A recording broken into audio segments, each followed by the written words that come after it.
खबर प्रयागराज से है।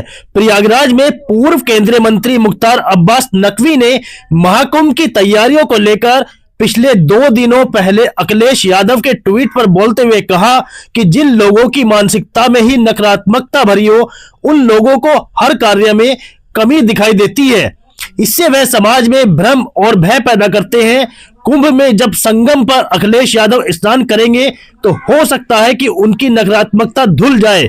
कहा कि महाकुंभ की तैयारियां तेजी से चल रही हैं, सभी कार्य समय से पूरा होगा। पूरे विश्व की नजर महाकुंभ पर है। योगी सरकार महाकुंभ को भव्य दिव्य बनाने में जुटी है।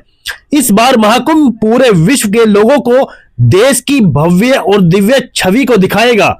महाकुंभ को लेकर आतंकी पन्नू की धमकी पर बोलते हुए पूर्व केंद्रीय मंत्री ने कहा कि योगी यूपी में सरकार जिस प्रकार से दंगाइयों और गुंडों की कुटाई कर हुई है, उसको सभी ने देखा है। ऐसे में उनके हश्र को देखने के बाद किसी में भी हिम्मत नहीं होगी कि वह महाकुंभ में इस प्रकार हरकत करे। योगी सरकार की तरफ से महाकुंभ की सुरक्षा के लिए सभी जरूरी इंतजाम किए जा रहे हैं। वह खुद भी शुक्रवार की सुबह संगम गए थे, जहां व्यवस्थाएं दुरुस्त दिखाई दी हैं। पूर्व प्रधानमंत्री मनमोहन सिंह के निधन पर शोक व्यक्त करते हुए बोले कि देश ने उनके नेतृत्व में जो विकास किया है उसको सभी जानते हैं। आत्मनिर्भर भारत का जो सफल सफर है उसको आगे बढ़ाने के मजबूत स्तंभ मनमोहन सिंह थे। बिना किसी राजनीतिक परिवार के उन्होंने यहां तक का सफर तय किया। उनके साथ संसद में काफी समय बिताने का मौका मिला। वह कुशल व्यवहार के धनी व्यक्ति थे। उनके जाने से देश को क्षति हुई है। पिछले दिनों संघ प्रमुख मोहन भागवत के दिए बयान की हर धार्मिक स्थल के नीचे मंदिर नहीं खोजना चाहिए, इससे सौहार्द बिगड़ेगा, पर अपनी सहमति जताते हुए कहा कि कुछ विदेश आक्रमणकारियों ने देश में जो किया उस कलंक नजरअंदाज नहीं किया जा सकता। जिस प्रकार राम मंदिर का समाधान निकला, उसी प्रकार ऐसे मामलों का संवाद के जरिए हल निकलेगा।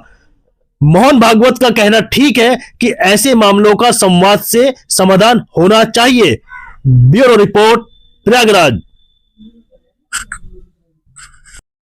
पन्नू ने धमकी दी है, आतंकवादी जो है खालिस्तानी आतंकवादी पन्नू की धमकी आई है महाकुंभ को लेकर। देखो, एक चीज़ मैं आपको बताऊं, उत्तर प्रदेश का जहाँ तक सवाल है, उत्तर प्रदेश में योगी आदित्यनाथ जी के नेतृत्व में जो समाज में सुरक्षा का जो एक माहौल बना है और जिस तरह से बलवाइयों की कुटाई, बाहुबलियों की ठुकाई और जो इस तरह के दंगाई हैं उनकी विदाई हुई है, उससे समाज के सौहार्द और सुरक्षा की भलाई हुई। और इस तरह की कोशिश कोई भी करेगा जो समाज की सुरक्षा के लिए किसी तरह का ख़तरा पैदा करने की कोशिश करेगा, तो उसको इस बात का अच्छी तरह एहसास है कि उसका हश्र क्या होगा।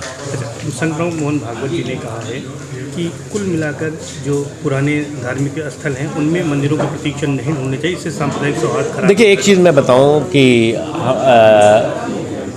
कुछ विदेशी आक्रमणकारियों की क्रिमिनल कम्युनल क्रूर करतूत का जो कलंक है उसको जो है वो नज़रअंदाज नहीं किया जा सकता।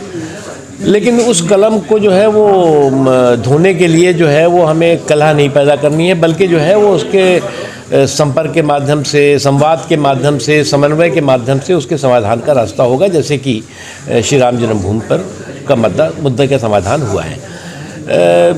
जो मोहन जी ने कहा है वो बिल्कुल ठीक कहा है कि हमें जो है वो हमारे जो आस्था से जुड़े हुए केंद्र हैं उनको जो है उनके प्रति जो है वो हम बिना कोई दावा नहीं, उन्होंने ख़त्म कर दिया कि दावा छोड़ दिया है, लेकिन ये भी कहा है कि हमें उसको समाधान जो है वो संवाद के ज़रिए ज़्यादा करने की कोशिश है, ना कि जो है वो उन्माद के ज़रिए। अच्छा, कथावाचक हैं देवकीनंदन ठाकुर, वो प्रयागराज आए थे। उन्होंने कहा कि जो भगवान राम को न माने, जो कृष्ण में आस्था न व्यक्त करे, भगवान शिव में आस्था न व्यक्त करे या हमारे देवी देवताओं को सम्मान न करे, वो जो है महाकुंभ में ऐसे लोग महान ऐसे महान जो है लोग हैं, बहुत ही आध्यात्मिक लोग हैं।